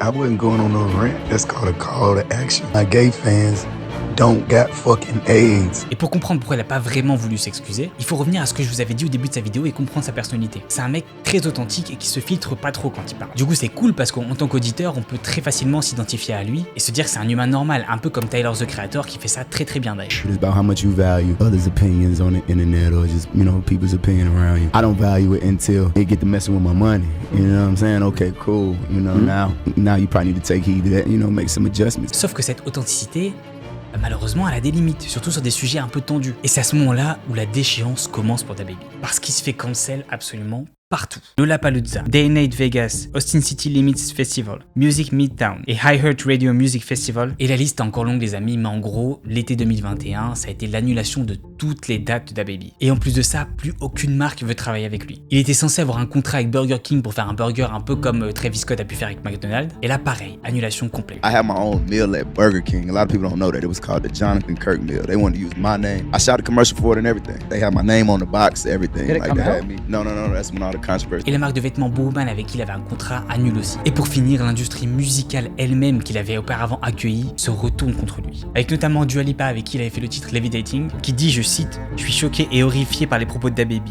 Je reconnais pas la personne avec qui j'ai travaillé. » I had $30 million worth of shows on the schedule before December 31st. Et si c'était pas déjà assez, DaBaby enchaîne les incidents. Parce que l'année précédente, en 2020, on l'a vu mettre une claque à une fan, on l'a vu même essayer d'embrasser des fans à plusieurs reprises et se prendre un vent monumental. Ou encore plus récemment en février 2022 où il a agressé Brandon Bills, qui est le frère de l'ex à DaBaby. Et à chaque fois c'est la même chose, il essaie de s'excuser mais il s'excuse pas vraiment, sauf qu'en voyant que ça crée encore plus de drama, il finit par s'excuser réellement. Donc en fait le souci c'est qu'en très peu de temps, il a dirigé toute l'attention vers les controverses et pas vers sa musique. Et ça les amis, c'est très dangereux en tant qu'artiste. Enfin bref, je me suis posé la question pourquoi il s'est autant auto-saboté. Alors au début je me suis dit peut-être c'est une technique marketing, essayer de créer le buzz et créer un peu d'attention vers lui. Mais en vrai ma théorie, et je vous laisse me dire ce que vous en pensez en commentaire, c'est qu'il y a eu deux événements dramatiques juste avant sa descente aux enfers qui l'ont un peu chamboulé. Parce que de 1 en 2019, son père est mort, et si c'était déjà pas assez, un an après, son grand frère s'est suicidé. Et d'ailleurs, son album Kirk était en hommage à son père, et My Brother's Keeper était pareil aussi en hommage à son grand frère. Donc en fait, si on essaye de retracer le truc, en même temps qu'il était en train d'exploser dans sa carrière, il y a deux membres très chers de sa famille qui sont morts. J'essaie pas de lui trouver des excuses, mais c'est juste de se mettre à sa place 5 secondes et comprendre d'où il venait. Comprendre cette espèce de mélange émotionnel entre l'excitation de réussir son rêve de gamin et de perdre des membres de sa famille. Et du coup, on peut se demander qu'est-ce qu'il en est aujourd'hui de DaBaby, où est-ce qu'elle en est sa carrière, où est-ce qu'il va. Bah écoutez les amis, malheureusement, elle est pas flamboyante. Elle est en réalité montée aussi vite qu'elle est redescendue. Vu que son dernier album Baby on Baby 2 a été un véritable fiasco, avec seulement 17 000 ventes en première semaine. Et pour vous donner une référence, Blame It on the Baby, qui était un autre album qu'il avait sorti,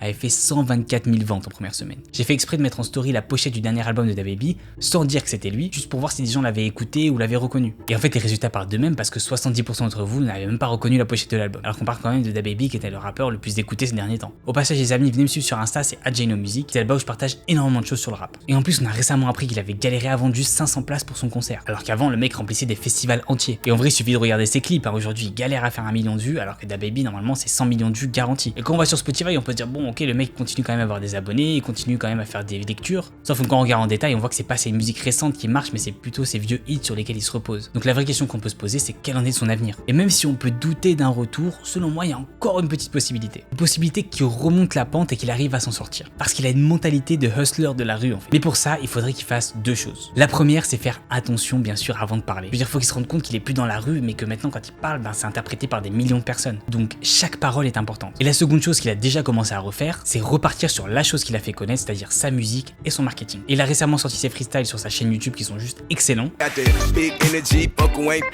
Si en plus de ça il arrive à devenir indépendant comme l'artiste Russ, là il sera au top.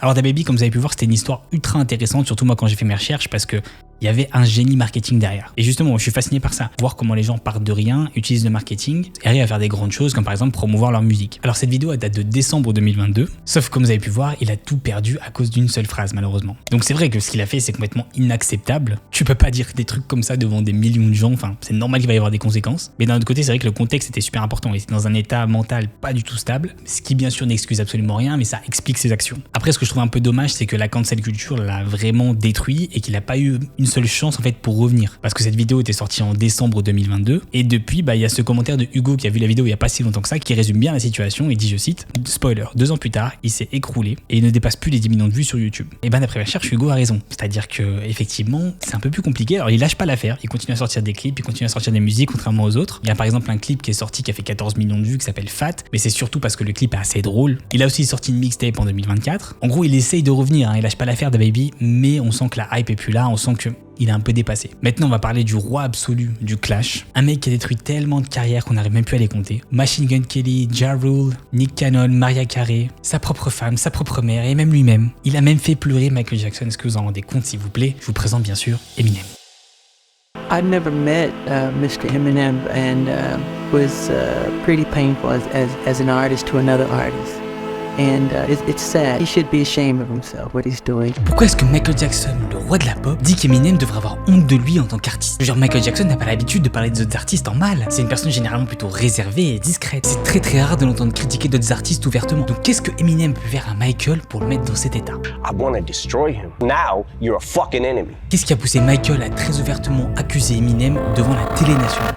Pour répondre à cette question, il faut se pencher sur les différents clashs d'Eminem. Parce que Michael est l'un des artistes parmi la longue liste qu'Eminem a clashé durant sa carrière. L'un des clashs les plus fameux est celui contre Machine Gun Kelly. Il faut remonter en 2012 pour comprendre comment ça a démarré. À l'époque, Machine Gun Kelly lâche ce tweet, mi-respectueux, mi-ultra vulgaire. Et dans ce tweet, il dit: ok, bon, je viens de voir la photo de la fille d'Eminem et je dois dire qu'elle est super bonne. Avec tout le respect que j'ai pour Eminem, c'est toi le roi. Ah oui, des choses importantes à préciser, à l'époque où ce tweet est sorti, la fille de Eminem, donc Hailey Mathers, n'avait que 16 ans. Voilà, je pose ça comme ça. Donc ici, on connaît tous la personnalité d'Eminem et on sait qu'il va réagir au quart de tour, qu'il va être super impulsif, surtout quand ça touche à sa fille. Et en plus, il a les moyens de réagir. C'est-à-dire qu'en 5 secondes, le mec il peut te retourner complètement avec simplement quelques petites rimes. I didn't even know about that until literally a year and a half later. So I see Machine Gun Kelly talks about Eminem's daughter, whatever, right? So what the fuck? Click on it. Then he starts doing a press run basically about Hailey. I'm like, what the fuck? Yo, my man better. Yeah.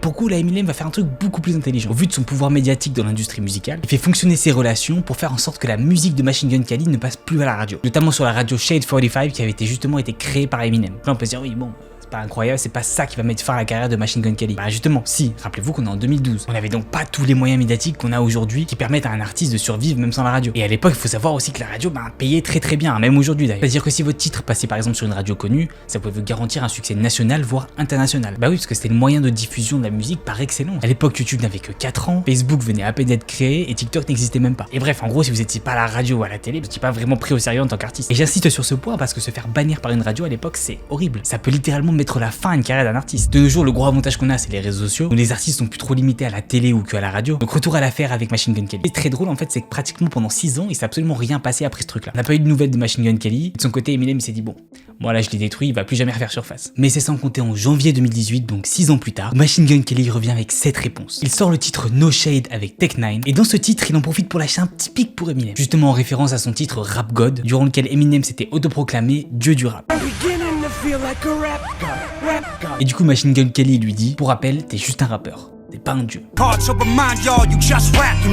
Alors là, très clairement, Machine Gun Kelly se lance dans une guerre. Vu que juste 5 mois plus tard, le 31 août 2018, Eminem répond à Machine Gun Kelly en lui disant, je cite, la prochaine fois n'utilise pas Tech 9 si tu veux t'adresser à moi, Machine Gun. Et je te parle, mais tu sais qui tu es, Kelly. Je fais pas dans le subliminal et je suis sûr de pas faire de diss track furtive. Mais attendez, parce que là où la plupart des rappeurs désistent et s'avouent vaincus, Machine Gun Kelly répond encore à Eminem, mais cette fois-ci en seulement 3 jours. Avec le titre Rap Devil, qui a un petit clin d'œil à Rap God d'Eminem justement, dans lequel littéralement tout le titre est dédié à Eminem. Enfin, dédié à détruire Eminem. Et si vous étiez pas sûr, il a mis entre parenthèses diss track Eminem, comme ça au moins on est fixé. Et vous voulez un exemple en plus de ce qu'il a dit? Ok, bah alors écoutez. Ça t'a pris 6 ans et un album surprise pour sortir juste une diss. Tu joues au dur, mais tu payes des millions pour ta sécurité chaque année. Je pense que mon père est devenu fou. Ouais, Hailey, tu as raison. Papa est toujours en colère dans le studio quand il crie dans le micro. T'es sobre et tu t'ennuies, hein? Je sais. Tu vas avoir 46 ans, chien. Bref, pour le coup, on peut pas dire qu'il allait de main morte. Plus tard, il a même sorti un tweet pour expliquer pourquoi il avait fait ce son. Je le fais pas justement pour moi, je le fais pour toute une génération. Je fais la même chose que t'as fait aux autres de ton époque. La vie est toujours réelle de mon côté et je dois prendre du temps pour me défendre. D'une personne que je considérais comme une idole, amour, rap devil. Alors très clairement, là, on est dans le mythe un peu mythologique de vouloir tuer son père spirituel du rap et essayer de le surpasser de cette manière-là. Et à ce moment-là, tout le monde se demande qu'est-ce que Eminem va répondre et est-ce que même il aura le courage de répondre. Poser cette question, c'est vraiment pas très bien connaître Eminem. I want to destroy him, but I also don't want to make him bigger.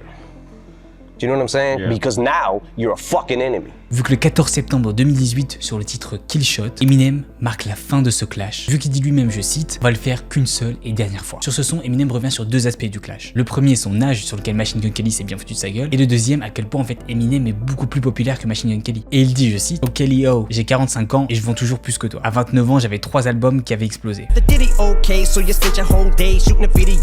Et vous allez voir tout le long de cette vidéo que c'est exactement cette manière-là que 99% des clashs avec Eminem se terminent. À chaque fois, c'est Eminem qui sort une dernière diss track et qui annonce la fin. Heureusement, c'est à ce moment-là où le clash s'est terminé avec Machine Gun Kelly. Mais pas vraiment pour la nouvelle génération de rappeurs. Parce que comme je l'avais précisé dans ma dernière vidéo sur Lil Pump, si vous voulez plus de détails et voir la vidéo, je vous mets le lien juste au-dessus, Eminem a une véritable haine contre le mumble rap. Alors pour ceux qui savent pas vraiment ce que c'est un peu le rap où on n'articule pas vraiment. Et où les textes sont pas vraiment le focus principal de la musique. Dans ce genre de rap, on va se concentrer plus sur les top lines, les mélodies, les vibes, plus que le texte. Et justement dans son titre The Ringer, Eminem attaque directement Lil Pump et Lil Xan. Pour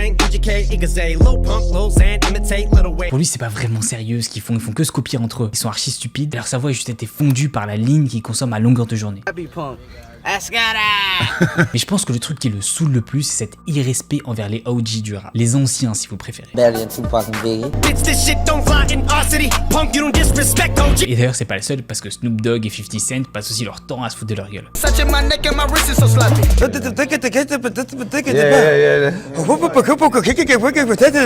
D'ailleurs, j'ai fait un sondage sur mon Insta pour savoir dans quel camp vous étiez. Est-ce que vous étiez plutôt OG ou mumble rap? Et les résultats m'ont grave surpris parce que on était pratiquement dans du 50-50. D'ailleurs, si vous me suivez pas sur Insta, allez-y tout de suite, c'est @JNoMusic, c'est là-bas où je poste pas mal de contenu rap en plus. Bon, mais là les amis, on a commencé doucement. Suivez bien jusqu'au bout la vidéo parce qu'on va y aller progressivement, vous allez voir, ça va être fou. Et je peux vous dire que le pire arrive. Parce que si vous pensez qu'Eminem s'attaquait que personne de l'industrie, bah laissez-moi vous dire que vous faites complètement fausse route. Vu qu'en fait ses plus grosses diss tracks sont dirigées directement vers sa propre famille. Quand je dis les plus grosses, j'entends surtout par la violence des mots qu'il emploie et dans la haine qu'on va ressentir à travers sa musique. Déjà à commencer par son ex-femme, donc Kim, qui était son amour de jeunesse qu'il avait connu quand il avait que 15 ans. Et même si c'était un peu l'amour fou entre Kim et Eminem, un seul morceau résume extrêmement bien la relation qu'il pouvait y avoir entre les deux personnes. Un seul morceau qui, je préfère vous prévenir, fait froid dans le dos. Parce que là on n'a pas à faire une histoire d'amour classique, genre son petite musique R&B qui illustre un peu leur amour. Ah.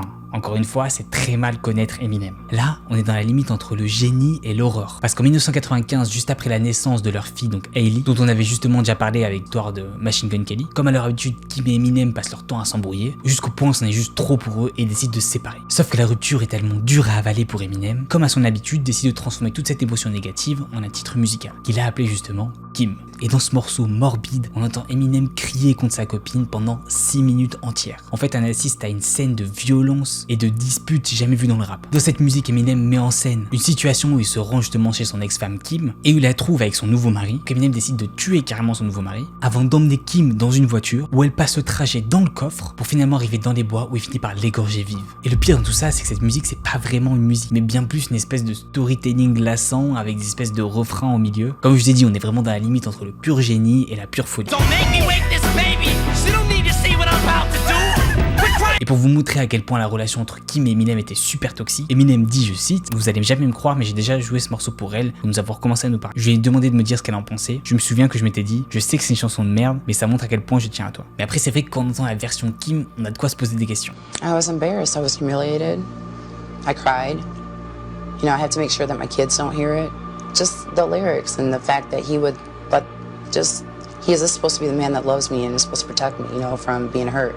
And here he is, completely and totally disrespected me in the worst way possible in front of millions of people.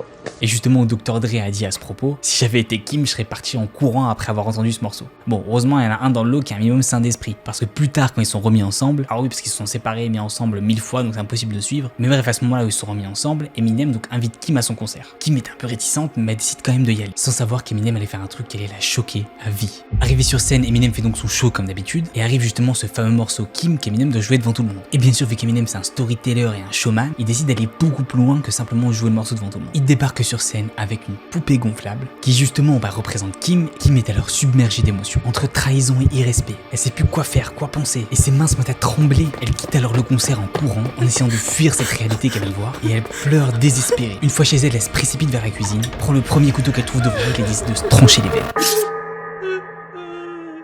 Par chance, elle a été sauvée par les pompiers de justesse, mais ce soir, elle est passée très proche de la mort. On voit donc que les actes d'Eminem peuvent pousser très long. Et vous allez voir plus tard dans la vidéo, dans le cas de Michael Jackson, que ça allait même encore plus loin que ça. Avant de continuer les amis, j'essaie d'atteindre les 100 000 abonnés sur la chaîne le plus rapidement possible. Seulement 80% d'entre vous qui regardez la vidéo sont abonnés, donc je vous invite à vous abonner, à activer la petite cloche pour qu'on puisse atteindre les 100 000 abonnés le plus rapidement possible. Mais c'est pas la seule personne de sa famille que Eminem déteste. Que ce soit son père pour avoir quitté le foyer familial alors qu'Eminem était super jeune, pour l'avoir abandonné lui et sa mère durant des années sans donner de nouvelles, même quand Eminem essayait d'avoir des nouvelles de lui, lui envoyait des courriers, la seule chose qu'il recevait c'était sa propre lettre de la poste avec le tampon retour à l'envoyeur. Il faut savoir qu'il du coup ne parlait même pas à son père jusqu'à même sa mort en 2019. Il y a eu aussi avec sa mère où il a eu toutes sortes de problèmes, notamment à cause des énormes doses de drogue qu'elle prenait, qui la rendaient complètement hystérique et incontrôlable. Et vous imaginez bien que ça a aussi ravagé le cerveau d'Eminem à un très jeune âge. Ce qui bien évidemment a créé des dommages collatéraux sur Eminem. On comprend donc mieux la haine qu'Eminem a en lui, quand on voit l'enfance qu'il a pu vivre remplie de violence. D'un autre côté, ce qui est cool, c'est que ça l'a poussé à créer des musiques en extériorisant toute cette horreur. Et pour revenir aux artistes qu'il a clashé, on peut pas faire une vidéo sur Eminem et ses clashs sans parler de l'artiste Ja Rule. Et le pire, c'est qu'au début, le clash n'était pas du tout contre Eminem. Au début, il y avait juste un espèce de beef entre Ja Rule et 50 Cent. Puis Ja Rule a fait la plus grosse erreur de sortir le morceau Loose Change, où il s'attaque ouvertement à l'ex-femme, la fille et la mère de Eminem. Bref, le mec s'est pas pris la tête, s'est dit ok, tu sais quoi, je vais viser toute la famille, comme ça je suis sûr de louper personne.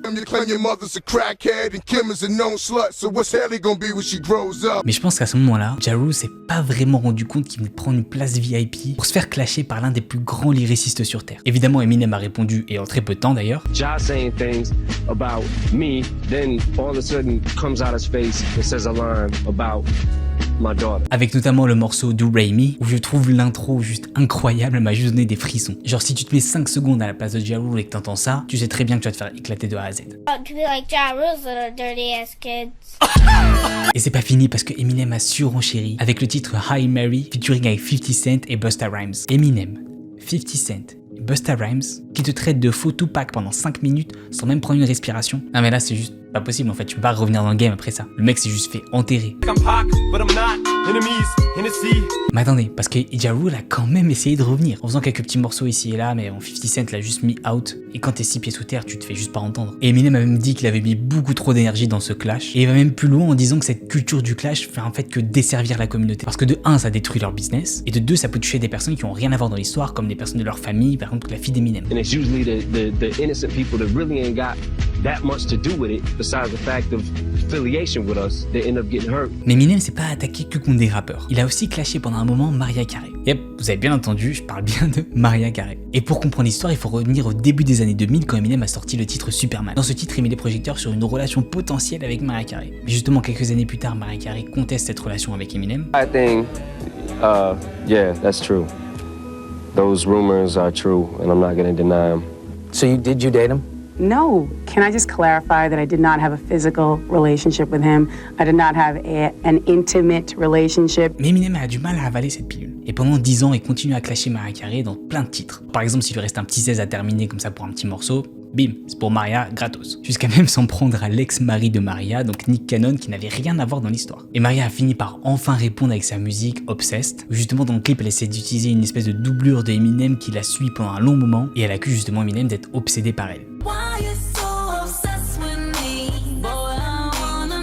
Et c'est assez drôle parce que je me rappelle qu'à l'époque cette musique était un hit international, mais j'avais aucune idée qu'il avait été fait à l'issue d'un clash entre Eminem et Mariah Carey. Eminem a quand même répondu avec une dernière musique qui s'appelle The Warning, dans laquelle il avertit Mariah que si elle va plus loin, il risque de dévoiler certains appels un peu compromettant. Donc est-ce que cette histoire est vraie? Je vous laisse me dire en commentaire ce que vous en pensez. Et un autre gros poisson auquel Eminem s'est attaqué, c'est bel et bien l'ancien président des États-Unis, Donald Trump, en l'attaquant sur des sujets comme le racisme ou la brutalité policière aux États-Unis, avec notamment sa représentation au BET Awards en 2017. Better give Obama props, cause what we got in office now's a kamikaze that'll... Mais bon, c'est pas vraiment le dernier des artistes qui a critiqué la politique de Trump, donc c'était pas si grave que ça. Oh my God, this motherfucker just did, you know, whatever the next thing is, like you're just always waiting for the next thing, and it gets very frustrating. Sometimes I'm not able to put those thoughts into words. Parce que là où Eminem a franchi une ligne beaucoup plus grave, c'est quand il s'est attaqué à la fille de Donald Trump, donc Ivanka Trump. On le retrouve dans son clip Framed, dans une maison ultra glauque avec des membres découpés, des cadavres partout, et dans cette musique il dit ce qui lui a voulu d'avoir les services secrets américains qui viennent sonner à sa porte, pour justement l'interroger et savoir s'il allait vraiment blesser la fille de Donald Trump. Et ils ont par la suite essayé de censurer sa musique, mais ça a pas marché, et Eminem a répondu justement que c'était juste de l'encre et des paroles. Et je pourrais discuter encore des heures de tous les diss de Eminem, parce qu'il a clashé encore énormément de personnes. Snoop Dogg, Cannabis, Benzino, Everlast, Christina Aguilera et encore plein d'autres. Mais pour vous montrer à quel point l'art du clash c'est un truc ultra présent dans sa carrière, il est même allé jusqu'à clasher une personne dont vous attendiez même pas. Et juste avant que je vous dise qu'il sait jouer le jeu, mettez-le en commentaire, mettez la personne que vous pensez qu'il a dû clasher. J'ai juste envie de voir si vous allez deviner. Genre sérieusement, faites-le maintenant, on va voir. Ok, maintenant que c'est fait, je vais vous révéler, donc cette personne les amis, c'est lui-même. Vous avez bien entendu, il est même allé jusqu'à se clasher lui-même. Et vous voulez savoir pourquoi il s'est auto-clashé? En fait, il avait sorti un album qui s'appelait Relapse à l'époque. Et cet album avait été reçu comme un album un peu moyen par la critique rap et par ses fans. Du coup, pour s'excuser, il a sorti un autre album qui s'appelle Recovery. Dans cet album, justement, on a le fameux titre Not Afraid, où il dit, je cite, tu as dit que tu étais droit, tu nous as menti. Pour ça, nique tes émotions. Au lieu d'être couronné, tu t'es fait dépasser. Donc bon, avec ce move, il regagne un peu des points d'intégrité musicale. Et Michael Jackson alors? Pourquoi est-ce que Michael Jackson a été aussi blessé par les propos d'Eminem dont on avait parlé au début de la vidéo? Ben c'est à cause de la musique Just Lose It, qui est en fait une parodie de Michael Jackson. Mais c'est pas une parodie un peu funky où t'as Eminem qui met des petites lunettes, une petite tenue et qui commence à danser comme Michael. Non, là Eminem a voulu frapper beaucoup plus fort. Il a parodié et critiqué Michael Jackson sur le scandale qu'on connaît tous, le scandale par rapport à des attouchements sur enfants en 1993. Bien sûr, Michael a essayé de retirer ce clip de toutes les radios et toutes les télés, et il a même menacé Eminem de le poursuivre en justice. Bon, pour le coup, il y a une seule télé, donc Black Entertainment TV, qui l'a retiré. Mais attendez, parce que vous voulez écouter le plus drôle dans l'histoire. Michael s'est dit qu'il allait pas faire d'espèce de clash comme ça interposé par musique. Non, il allait jouer beaucoup plus gros. Vu qu'en 2007, la Jackson's Company rachète pour 370 millions de dollars l'entreprise Famous Music. Et vous voulez savoir ce que cette fameuse entreprise Famous Music contenait? Et ben absolument tout le catalogue musical de Eminem, et avec en bonus le titre Just Lose It dans lequel Michael se fait parodier. Donc en fait, Michael a racheté tous les droits sur la musique d'Eminem depuis le début de sa carrière. Parce que oui, aux États-Unis, on a le droit de racheter les droits musicaux de certains artistes, et je trouve que c'est le move le plus smart que Michael a pensé à faire. Eminem, c'était un truc. Et résultat des comptes, je pense que ce commentaire de Wilson résume plutôt bien la situation. Je vous le dis, il est sans conteste l'un des plus grands rappeurs de tous les temps. Mais c'est aussi un grand malade. Morale de la vidéo, il faut vraiment pas le chercher si tu tiens à ta carrière. Ouais les amis, si vous avez tenu jusqu'ici, franchement bravo à vous. On a passé presque 2 heures ensemble, c'est pas rien. Donc qu'est-ce qu'on retient de tout ça? Dans le rap game, tu peux te monter très vite, mais tu peux aussi t'effondrer très vite. Deuxièmement, l'authenticité, c'est vraiment important si tu veux rester dans la longueur, donc ne pas mentir. Et troisièmement, le dernier point qui rejoint le deuxième aussi, ton passé finira toujours par te rattraper. Que ce soit tes mensonges, tes paroles ou tes connexions. Et dernier petit point que je voulais rajouter, c'est que vous avez pu voir que le talent ne suffisait pas. Le succès, ça demande beaucoup plus que simplement savoir rapper ou savoir chanter. Donc dites-moi ce que vous avez pensé de ce petit concept les amis. Dites-moi si vous voulez que j'en fasse plus, comment est-ce que je pourrais l'améliorer aussi. Je lis absolument tous vos commentaires, donc allez-y. Et si c'est pas déjà fait, n'oubliez pas de vous abonner, de lâcher un petit like pour le référencement, de venir me suivre sur Instagram, c'est @JainoMusic. Et moi je vous dis à la prochaine pour une nouvelle vidéo. Peace out.